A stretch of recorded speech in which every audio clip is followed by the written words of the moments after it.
Okay, so for those who were here last week, welcome. Last week, we did talk about leadership and management in the healthcare sector, where we looked at the difference between leadership and management. Any question with the questions, any questions with the assignment for last week, please?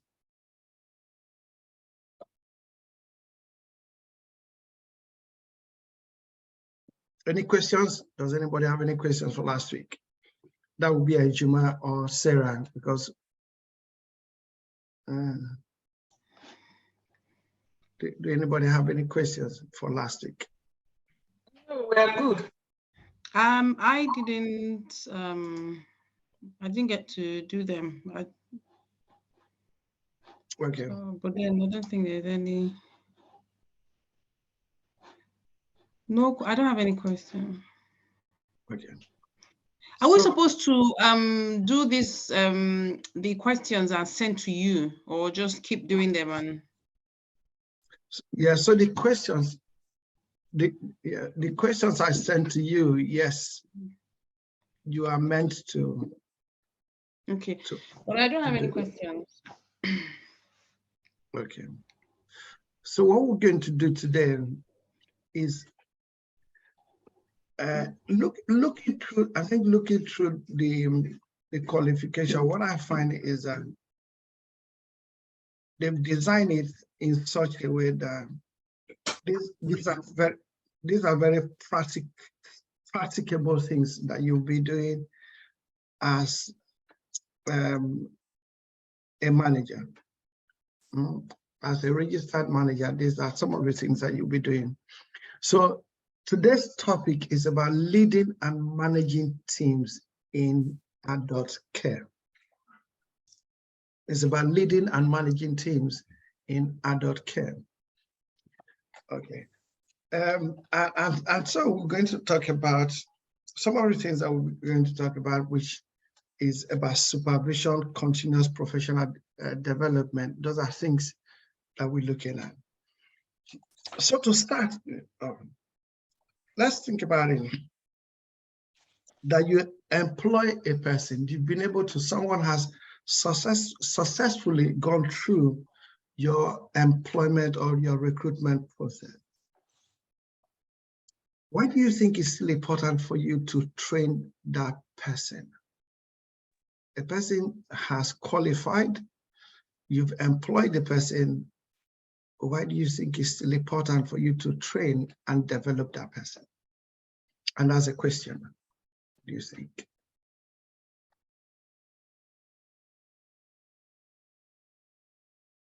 Yeah. Okay. Training is very important, first of all, for the person that you are employing to get accustomed to the ethics of your organization, and then to also improve on the services that you render. It's a continuous development process, and it's not static. Okay. So you need to, the person needs to be abreast of all of those developments. And then besides that, your service users are also different, and they have different needs. So when the person comes into your organization as a new person, you need to train the person in all of those fields so that you'll be able to so you can get the best out of them. Okay, thank you. Any other person, why is it important to train a person that you have employed? It's a regulatory requirement. That's one, and the business has its own culture, its values that it will include as part of the training.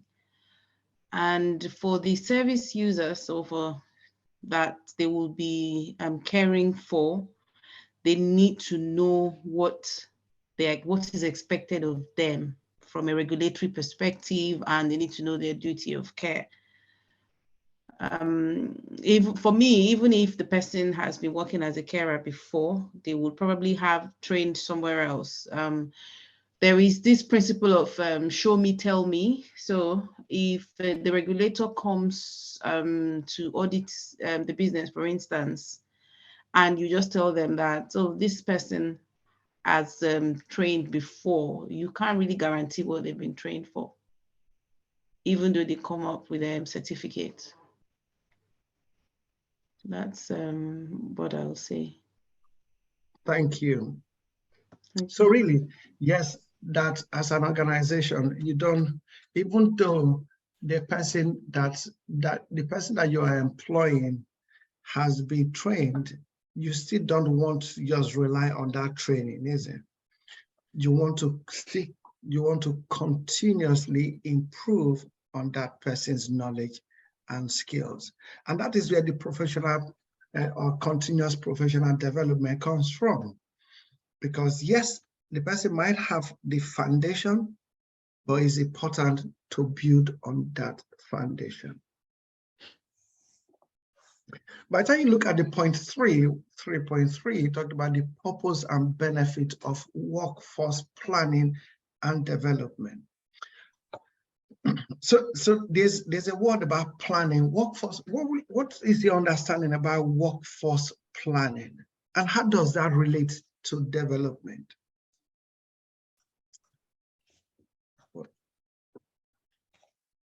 Where does the planning of your workforce relate to development?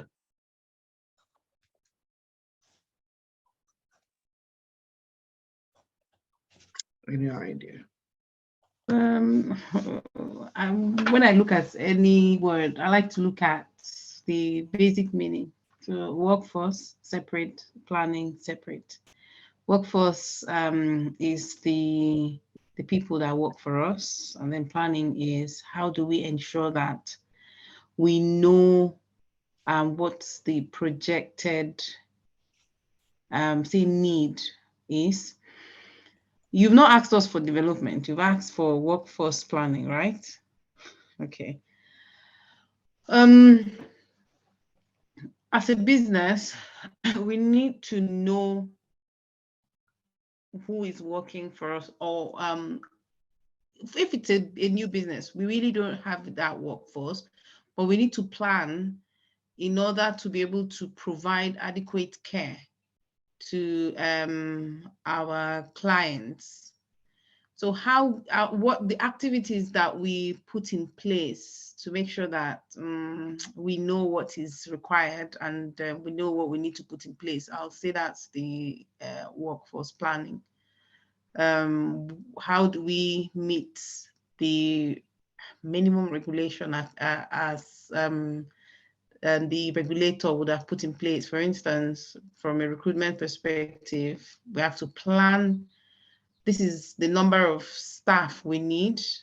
This is the number of, this is the level of training they need. This is the checks that they need to do. So all of that, I think, is what that workforce planning entails. Good. And how does that link to development?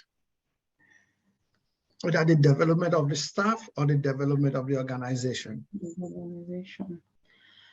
So from a workforce development perspective, you mentioned that they might have some foundational knowledge, but you need to build on that.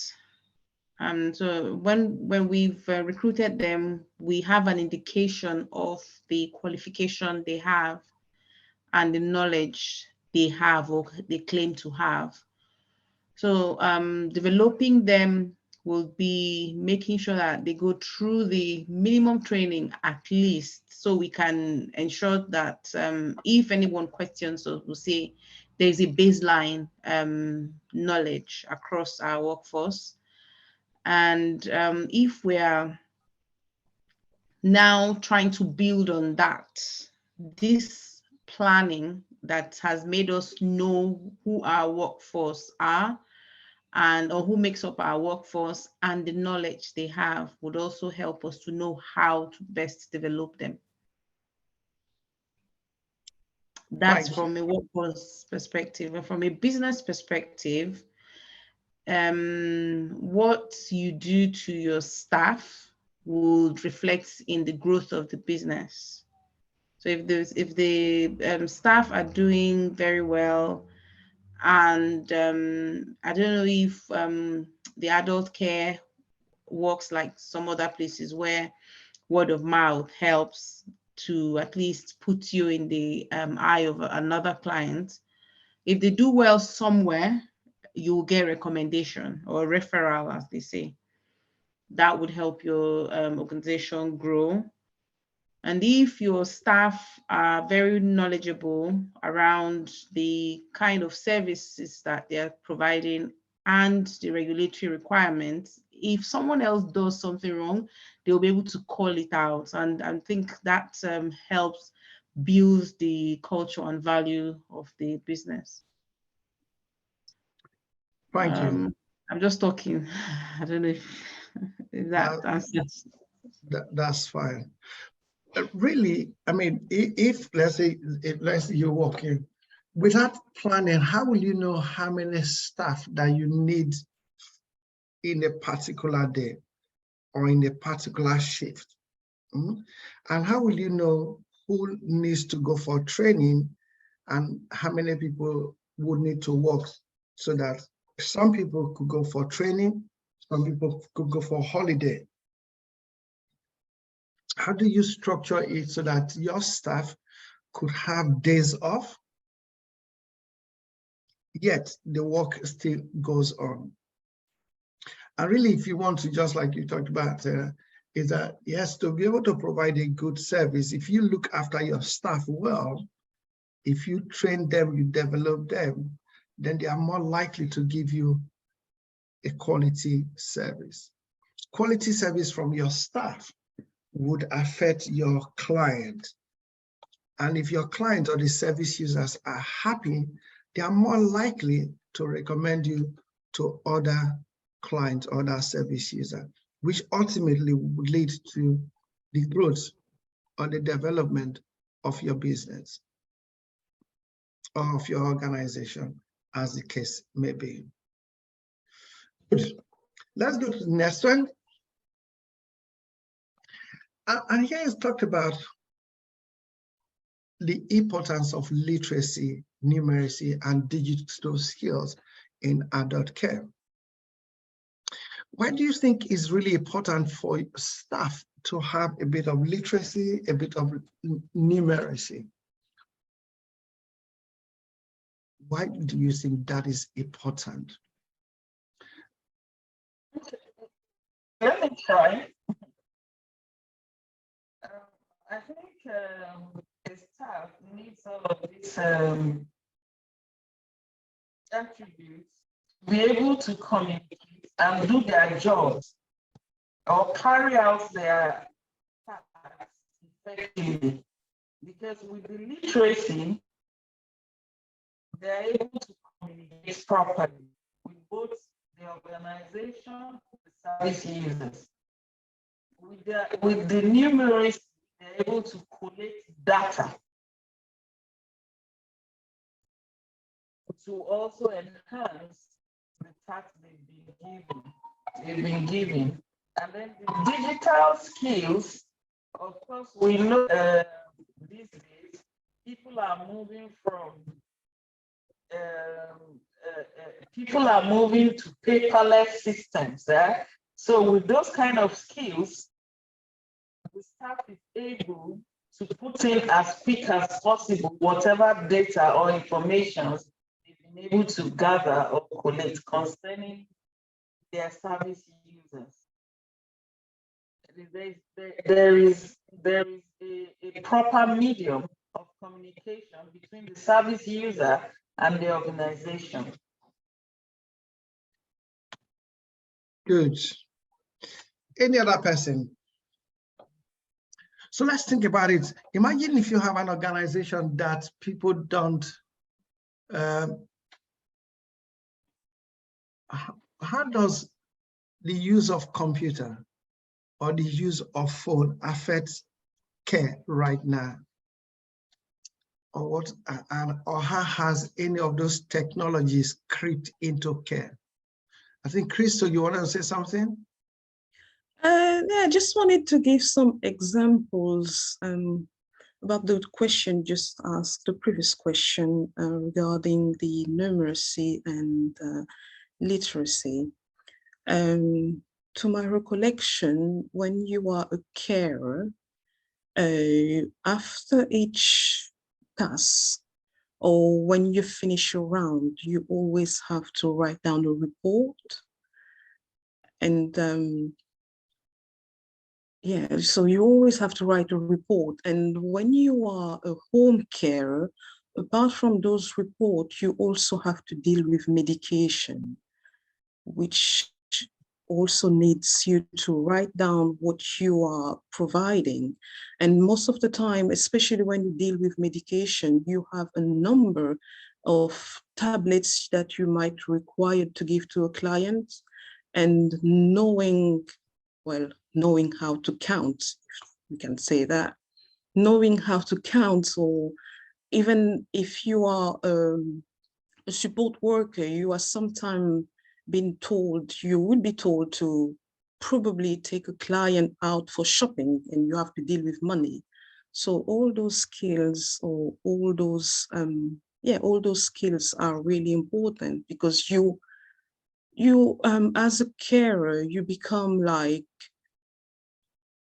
a binom. I don't know if that's the proper word in English, a binom to the service user. You are just like the person who does everything that the service user who is incapacitated should have done.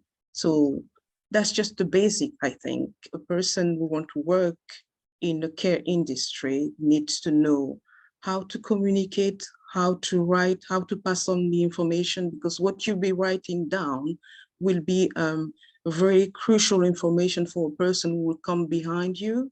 So they need to know exactly what has happened for them to be able to take over. Yes. Thank you. And that's true, isn't it? Really, for us to be able to do our work as carers, as support workers, then we cannot overemphasize the importance of literacy and numeracy. Because like Christy just gave an example, imagine if you need to do medication, you need to understand numbers, whether it is, so like a particular medication, if it is 5 mg, if it is 10 mg, and imagine if the strength of the medication is 5 mg, but the dose is 10 mg, then you need to know that you have to combine the two of them together. Okay, so there are things that require you to have some numeracy knowledge. Just as well, you need to have literacy knowledge so that you can read and you can write, as well as speak in the language that your service user or your colleagues would understand. I think the newest one right now is digital. And currently, the government is pushing so much that for organizations to become digital. And because of that, within the healthcare sector, government is actually giving money out to organizations to digitize their system. So many organizations are going towards where they have very little paperwork, or they're almost zero paper in their operations. The next point talked about the benefit of why do we need to really develop our knowledge, our practice. And I think we've talked about it previously, but we cannot sort of be stagnant in our knowledge, is it, or our practice. because on a regular basis, on a daily basis, the people that we deal with, either our staff, our service user, the local authority, or the regulator, CQC, each of them is slightly different. And every day presents different things that we deal with. So to develop or improve our skills is important. But you talked about it is not just our own skills that we want to develop, is it? Because you as a registered manager, imagine if you as a registered manager, you are top class. However, your staff are of a lower grade or they are rubbish. It is actually your staff that are the image, the representative of your organization, isn't it? So there's more demand on you as the registered manager to train and develop your staff. But the question is, how can we develop our staff? What do you think? What are some of the ways or things that we could do to improve the knowledge and skills of our staff? What do you think? Yeah, Olu, no, Christiana. You want to say something? Yes, I want to say something, sir. Yeah, we can achieve that by doing more training for them.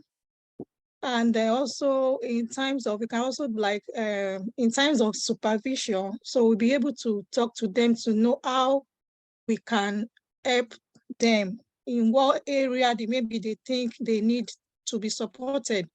So by finding out, so we'll be able to like do more trainings for them. And we as a manager as well, we have to like be a positive role model to all our staffs as well.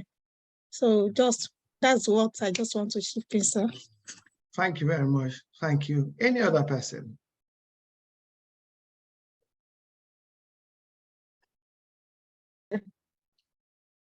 Just like we had explained about workforce planning, it's workforce planning is a process. And so in developing this process, it's not stagnant or static, it's a continuous thing. And so the training is you continuously and consistently staff to get abreast with new things coming in that field. And then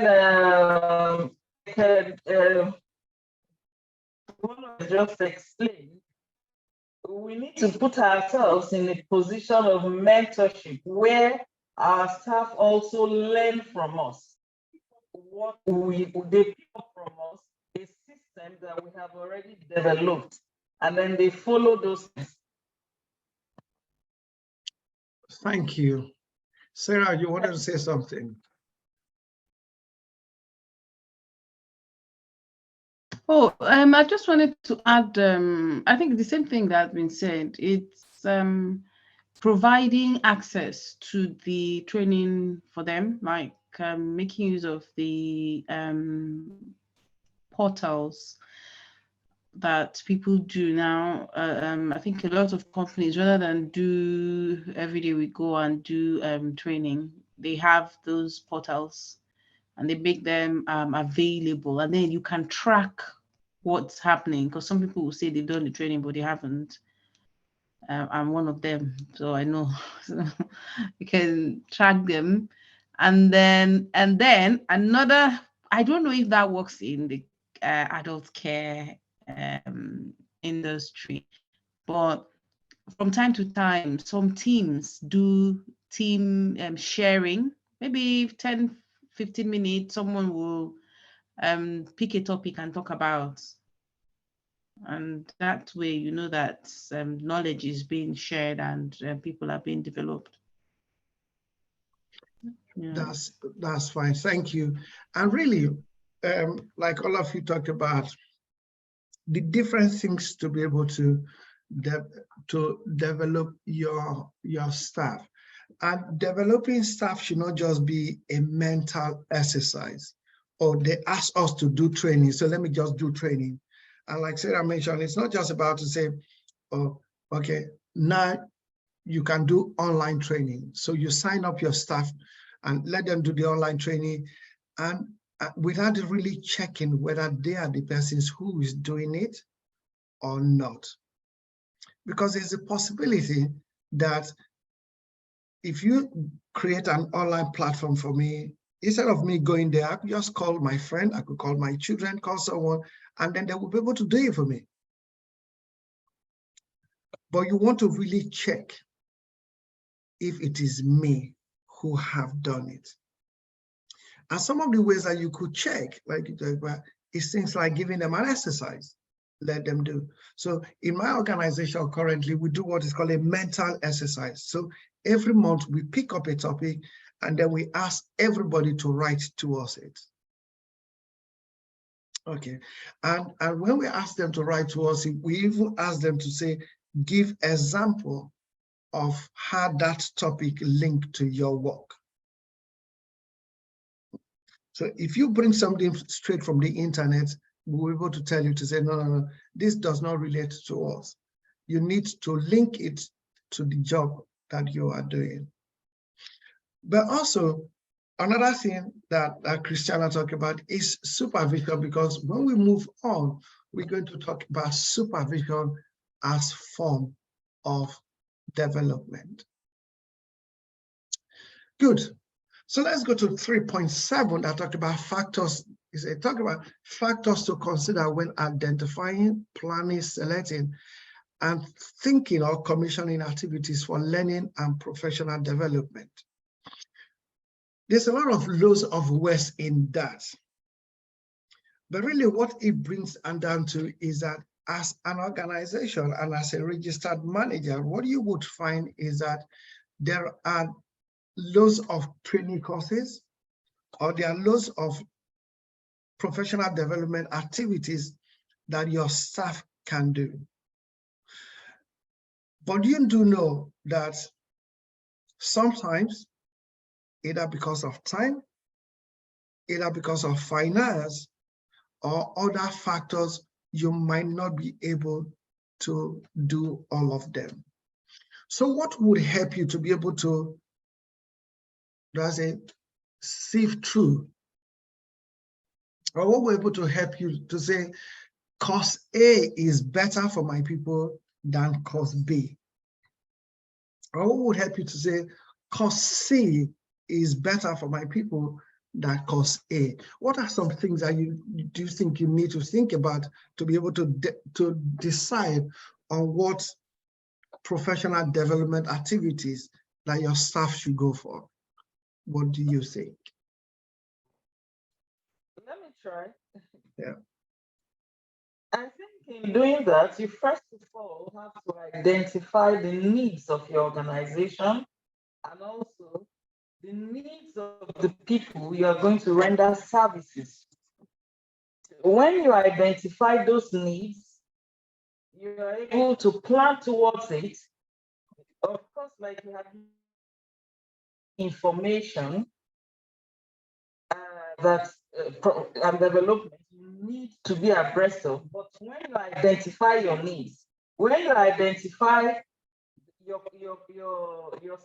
service users' needs, you are now able to streamline what you need. You pick out the ones that are important to you. When you pick out the ones that are important to you, or you select which ones that will serve you best, you pick out those ones and then you plan on those particular ones, not planning on everything. You limit it to your needs. Thank you very much. Any other person?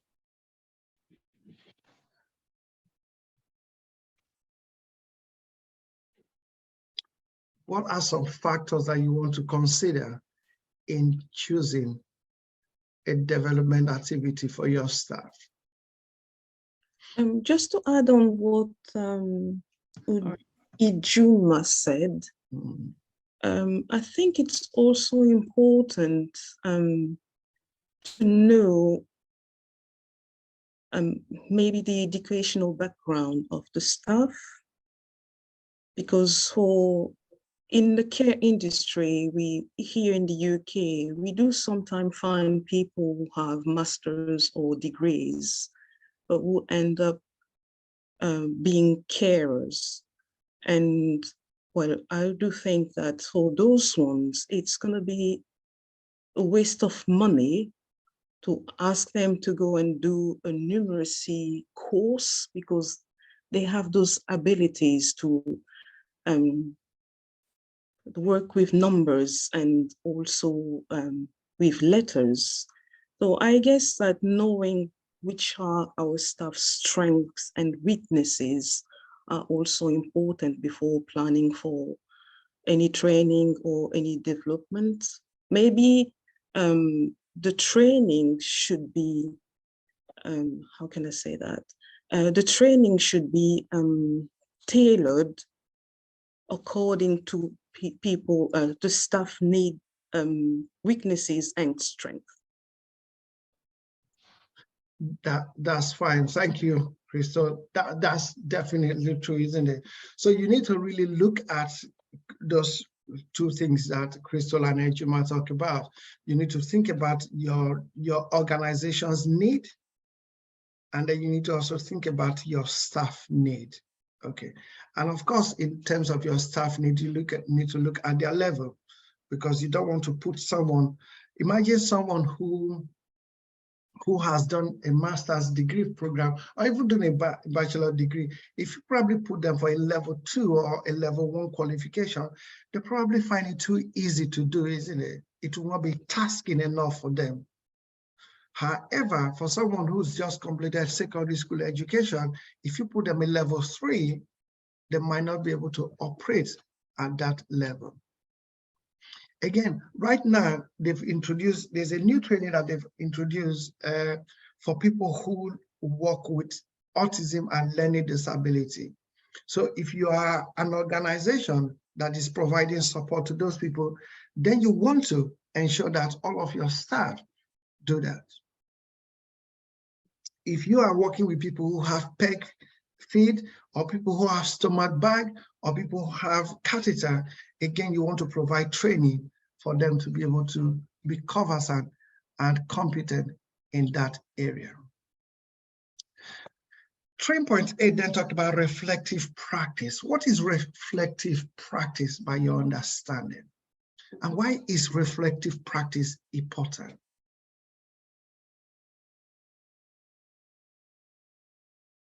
Let me try. I would reflective, and that's you sitting down and thinking, what have we done so far?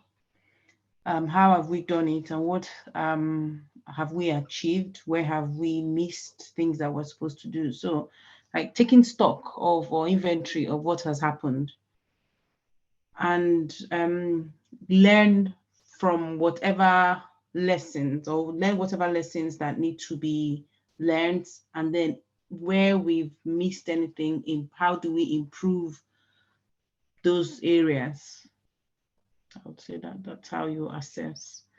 And then the importance, how do you, I mean, it's very important, because if you just carry on doing things and you don't look back and see whether what you are doing is the correct thing, you won't grow, especially in this kind of industry where things are constantly changing.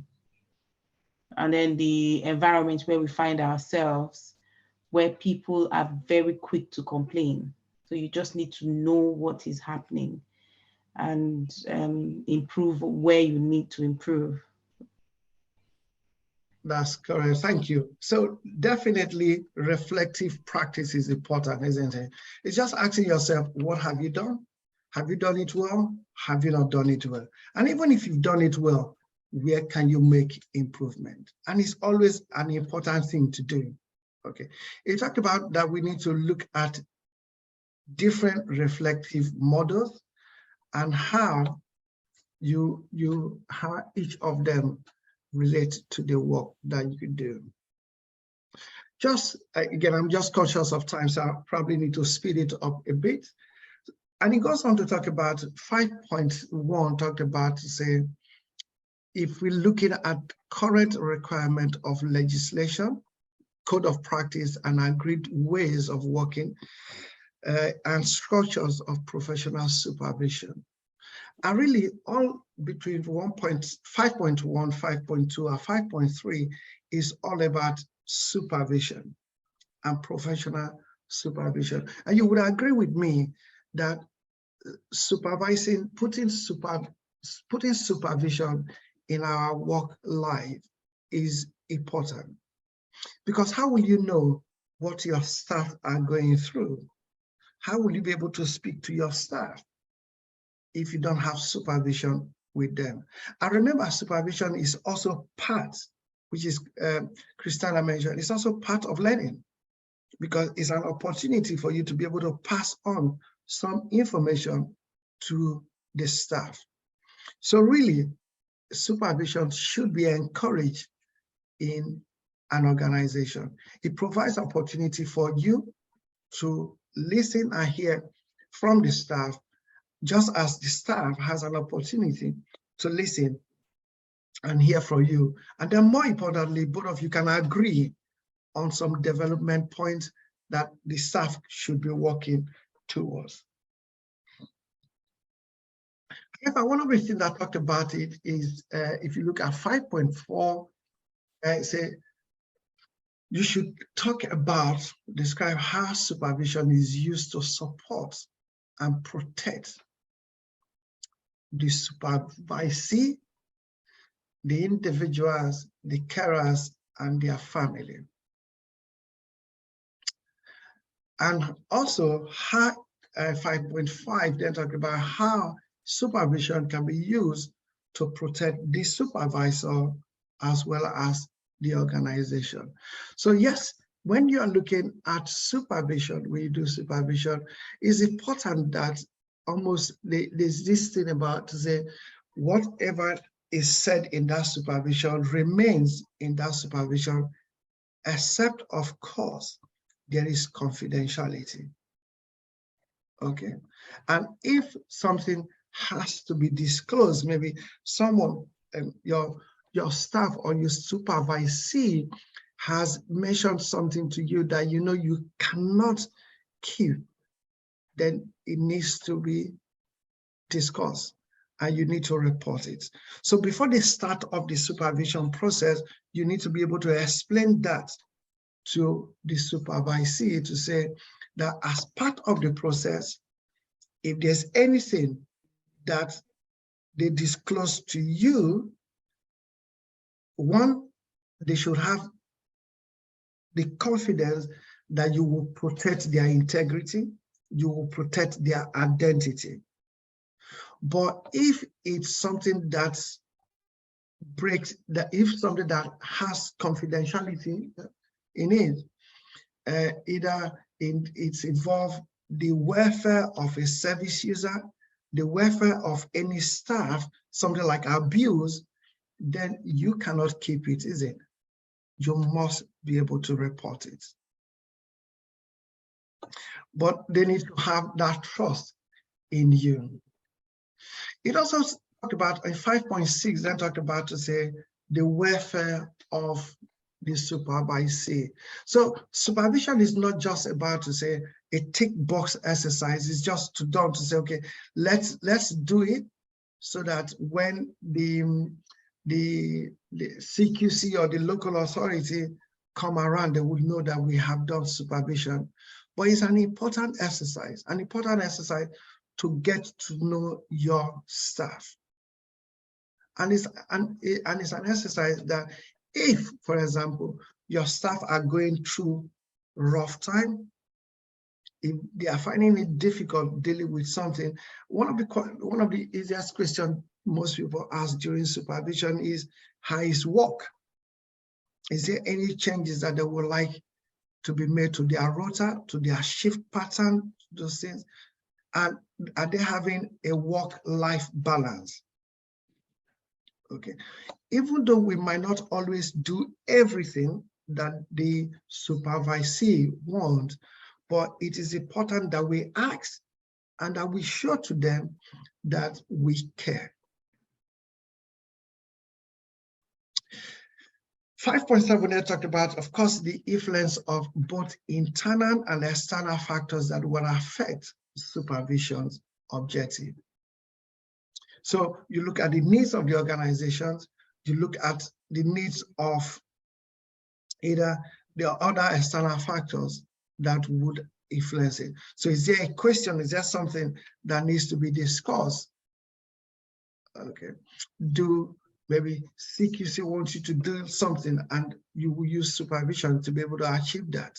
Or does the local authority or your client want you to be able to do something?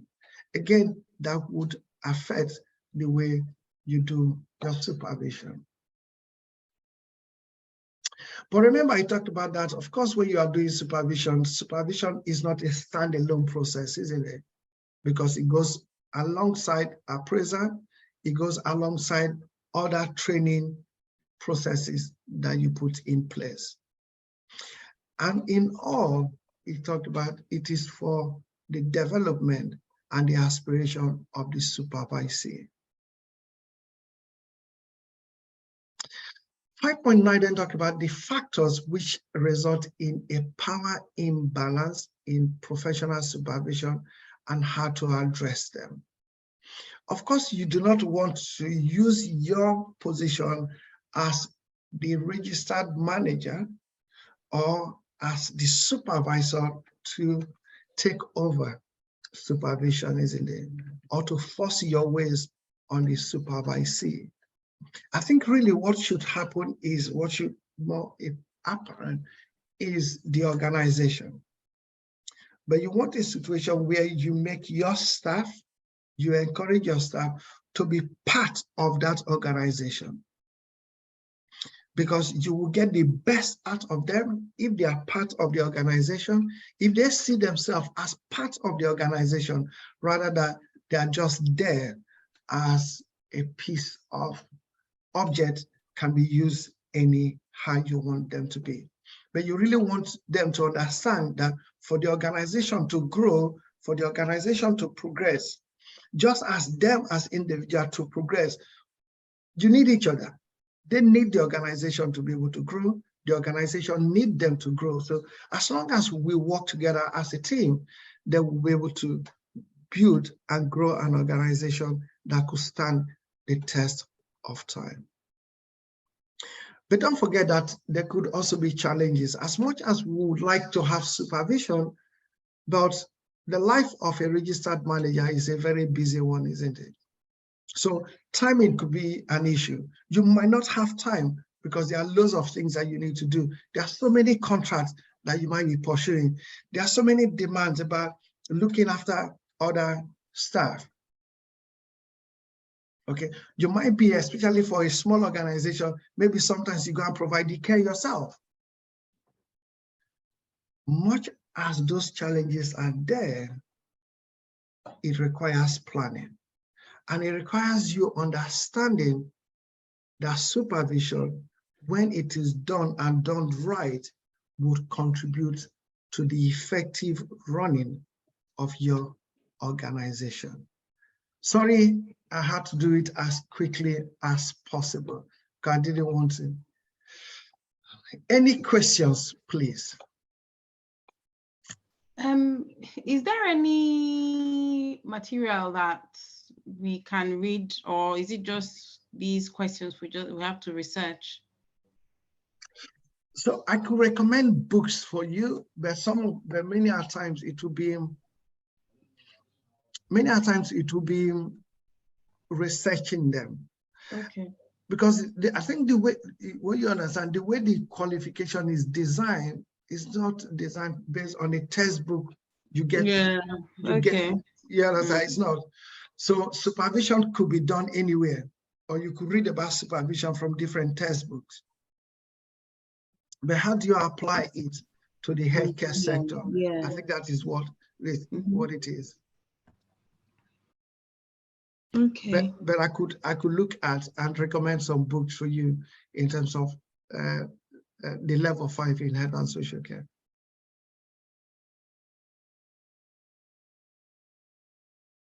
sorry, I asked about starting the CQC. I don't know if that's one of the questions we can ask now because we don't have time. Yeah. The CQC process. So what we could do, I thought I was going to be able to discuss it today, but I can't now. So we have 4 minutes remaining, but if we could start early on time next week, I'm happy to just talk about the processes of registering the CQC. And how to get clients. And how to get a client, yes. That's Yeah. fine, that's fine. Or maybe what we could do, rather than do the 2 of them at the same time, we can do one day and then do the other one another day. Okay. Is that okay? Right. Thank you. Yes, that's it. Thank you very much, sir. You're very welcome. Any other question?